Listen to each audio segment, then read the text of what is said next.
Folks, the engine may need a little help getting started. Everybody push on the row in front of you and let's help her get going. Come on, everybody, push. All right, now that we're moving, y'all on the last couple cars here can west goodbye to our depot master Santa. She's up here in the middle of the depot on the left-hand side. Tell Santa that we will see her in about a day or two, a week at the most, but we've never been gone longer than a week.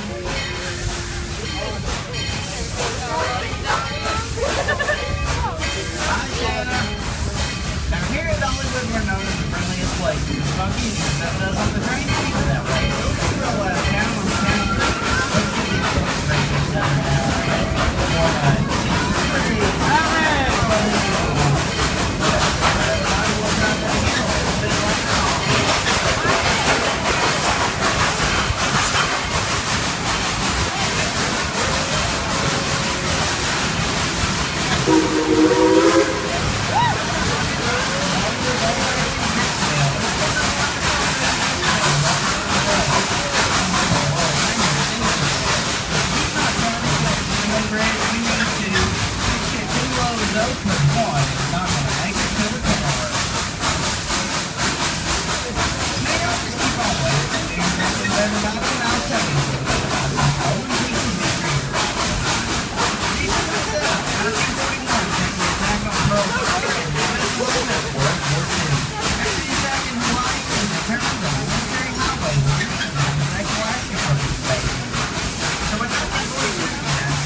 1, 1943, the Dolphin locomotive works out of Eddystone, Pennsylvania. Trips are narrow gauge with constant power engine, 192. She weighs about 211,000 pounds and is engine with coal-fired, steam-driven, got 282 locomotive.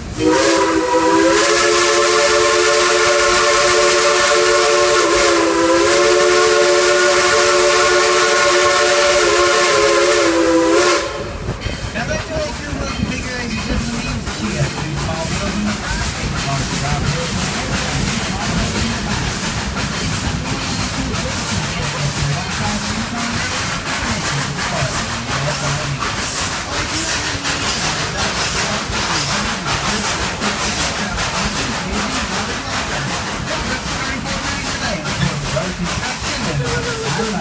But they said it was impossible, became possible. They all came to the highway. They didn't realize they were being pulled up this mountain by a crew veterans of World War II. Here at Dollywood, we're proud of all of our veterans from all branches of the military. Our thoughts and prayers are with those.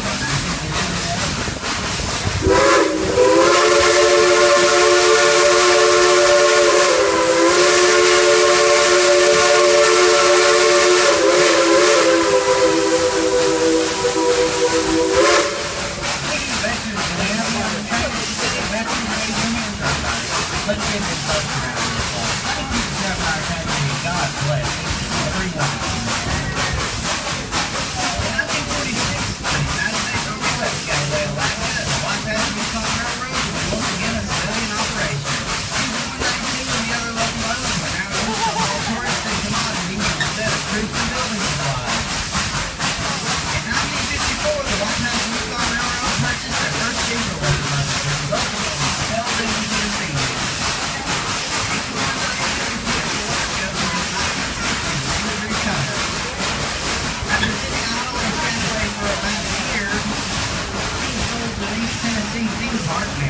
Railroad, and that's when she affectionately became known as One Night Katie.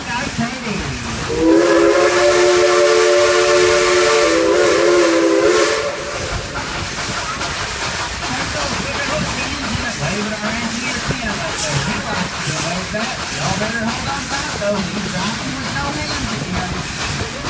One Night Katie has made history since the years of the entire evolution of the park. Rebel Railroad, no revolution. Tennessee, and not only in the present day, Dollywood, she continues her tradition of hard work. Today, we'll just sit back and relax and enjoy the many corners of these mountains. Look at the things that used to close us up. Imagine, you're in the year 1851 and you're right behind Tennessee, the very first steam train. Just in the city.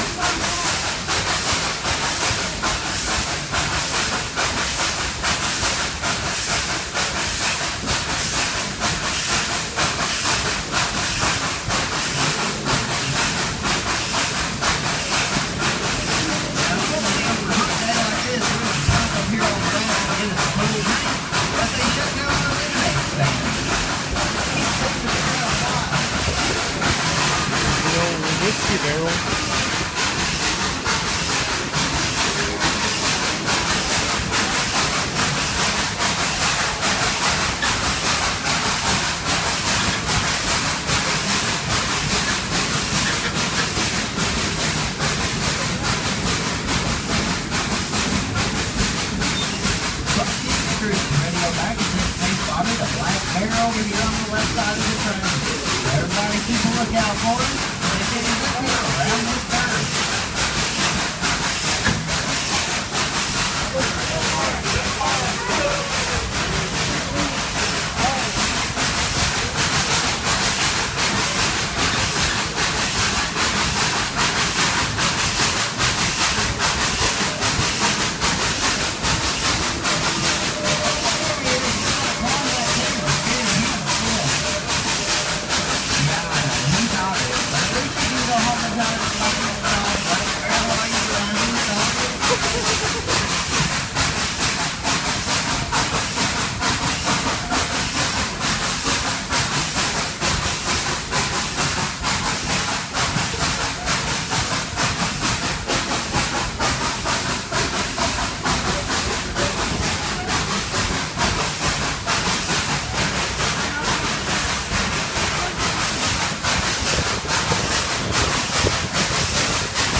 Now here at Dollywood, we're awfully proud of Klondike Katie. She works real hard every day, pulling lots of people up this mountain and down. We're proud of her so much, and we like to let her show off every now and again. So how about it, everybody? Would you like to hear the engineer play a tune on that Crosby 3-chime whistle? Alright then, on the count of 3, let's all tell the engineer to blow the whistle. Ready? 1, 2, 3. Blow the whistle!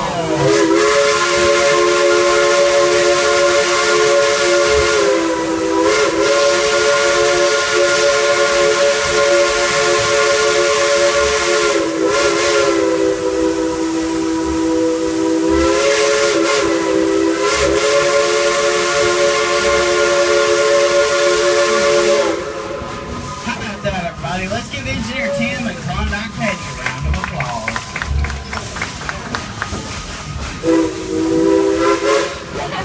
That was Tim and Klondike Katie saying thank you very much. Well, if you look off to your left above the tree line up there, you can see just a portion of the Great Smoky Mountains National Park.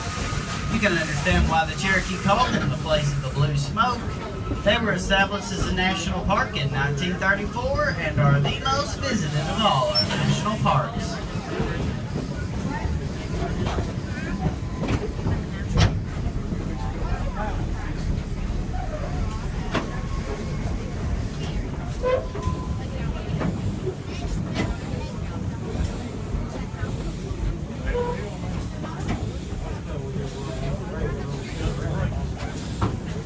At the dawn of the 20th century, there was over 1,200 farms up in these mountains.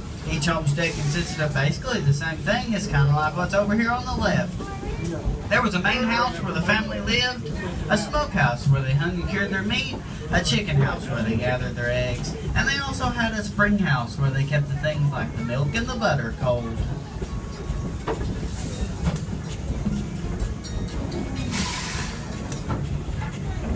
Oh yeah, I almost forgot. They had one other house. It was called the outhouse.